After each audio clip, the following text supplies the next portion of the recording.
Hello दोस्तों, नमस्कार। कैसे हैं आप सब? आशा करती हूँ आप सभी ठीक होंगे। स्टोरी डायरी में आप सबका तहे दिल से स्वागत है। ये कहानी है मायका और ससुराल। आइए हम आपको इस कहानी के बारे में बताते हैं कि ये किस तरह की कहानी है। ये एक औरत की दर्द भरी कहानी है। आइए मैं आपको ऐसे ही एक बहू की कहानी सुनाती हूँ जो अभी अभी बेटी से बहू बनी है। मुझे विश्वास है आपको यह कहानी पसंद आएगी। ससुराल में वह पहली सुबह मुझे आज भी याद है। कितनी घबराकर मैं उठी थी, या सोचती हुई कि कहीं देर ना हो जाए। सब ना जाने मेरे बारे में क्या सोचेंगे। केवल एक रात ही तो नए घर में कटी थी और इतना सब कुछ बदल गया, जैसे आसमान में उड़ती चिड़िया को किसी ने मोती की लालच दे करके पिंजरे में कैद कर लिया हो। शुरू के कुछ दिन तो यूं ही गुजर गए। एक दिन हम बाहर घूमने गए। हम वापस घर आए तो सासू माँ की आंखों में खुशी तो दिख रही थी, लेकिन केवल अपने बेटे के लिए ही। मैंने सोचा कि शायद नया नया रिश्ता है, एक दूसरे को समझने में वक्त लगेगा, लेकिन समय ने जल्द ही एहसास करा दिया कि मैं यहाँ बहू हूँ, इसलिए मैं जैसा चाहूँ वैसा नहीं कर पाऊँगी। कुछ कायदा और मर्यादा है जिसका मुझे पालन करना होगा, जैसे कि धीरे धीरे बात करना, धीरे से हंसना, सबके खाने के बाद खाना खाना। यह सब आदतें मुझे अपने आप आ गई। माँ से भी बात कम करने लगी, जिसकी वजह से मुझे पीहर की याद आने लगी। ससुराल में पूछने पर कहा गया कि अभी नहीं, कुछ दिन के बाद जाना है। जिस पति ने शादी के समय कहा था कि आपकी बेटी पास में ही तो है, कभी भी आ जाया करेगी, उसके भी सुर बदल गए।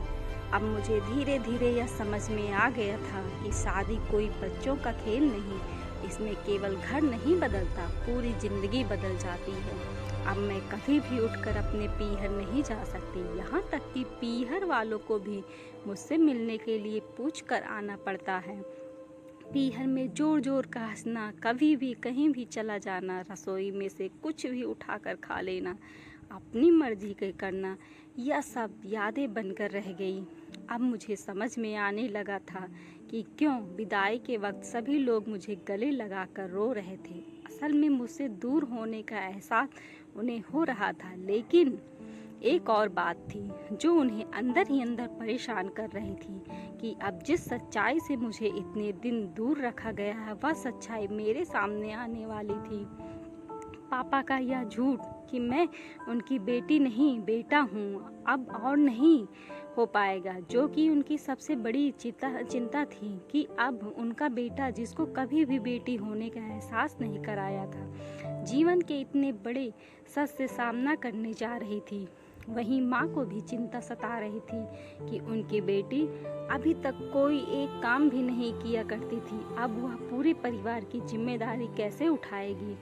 सभी लोग मेरे इस विदाई और पराये होने का दर्द झेल रहे थे और जान गए थे, सिवाय मेरे, इसलिए यह सभी लोग रो रहे थे। सभी लोग मेरे इस विदाई और पराये होने का दर्द जान रहे थे, सिवाय मेरे, इसलिए वह सभी लोग रोए जा रहे थे।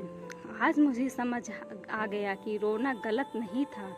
हमारे समाज का नियम ही है कि एक बार बेटी डोली में विदा हो गई तो वह उस घर के लिए केवल मेहमान ही बनकर रह गई और रह जाती है, फिर चाहे कोई कितना क्यों ना कह ले कि यह घर आज भी उसी का है।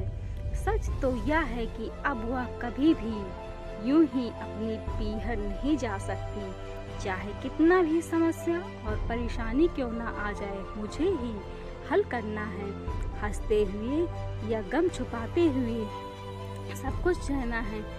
दोस्तों, अगर आपको यह कहानी पसंद आई तो प्लीज़ लाइक शेयर कमेंट ज़रूर करना और सब्सक्राइब कर देना, और आपको किस तरह की कहानियाँ पसंद है ज़रूर बताना। दिल से अब उसे अपना कर देखो, गले एक बार लगा कर देखो, भूल जाएगी मायका अपना बहू को बेटी बुला कर देखो। इस बात में कितनी सच्चाई है आप कमेंट में ज़रूर करके बताना। Thank you.